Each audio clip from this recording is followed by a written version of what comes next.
Doctor గారు కలలు రాకుండానే నిద్రలో వీర్యం పోతుందా?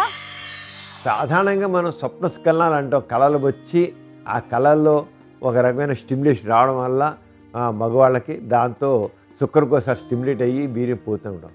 కానీ కళలు ఏ రంగా కూడా రాకుండా, అంటే కళల్లో ఏ అమ్మాయి అతని ఏ రంగా రెచ్చగొట్టకుండా కూడా అవి వీర్యం పోవచ్చు. ఎప్పుడైతే శుక్రకోశాలు నీరు నిండిపోతాయో కింద నుంచి స్టిమ్యులేషన్ బ్రెయిన్ కడుతుంది, శుక్రకోశాలు నిండిపోయాయి అని మెసేజ్ వెళ్తుంది. మెసేజ్ వెళ్తే బ్రెయిన్లో ఉన్న సెంటర్స్ లింబిక్ సిస్టమ్ నుంచి మళ్ళీ స్టిమ్యులేషన్ వచ్చేసి నిండిపోయిన శుక్రకోశాలని వాటిని నొక్కేస్తాయి అన్నమాట. దాప్పుడు వీర్యం బయటపోతుంది. అక్కడ కళలతో సంబంధం లేదు, కళలు లేకుండా కూడా వీర్యం బయటపోతుంది. అంచేత వీర్యం పోయే ప్రతి ఒక్కళ్ళకి శృంగారపర కళలు వస్తాయని ఆ కళల వల్ల అది పోతున్నాయి అనుకోసం లేదు. శృంగారపర కళలు ఏవి రాకుండా కూడా, కళ్ళని ఏవి రాకుండా కూడా శుక్రకోశాల నుంచి వీర్యం బయట కారిపోవచ్చు. వీటిని నాక్టర్నల్ ఎమిషన్స్ అంటాం. ఈ నాక్టర్నల్ ఎమిషన్స్ జరగడానికి అవకాశం. చూసారు కదండి ఇవాల్టి సుఖజీవనం కార్యక్రమం.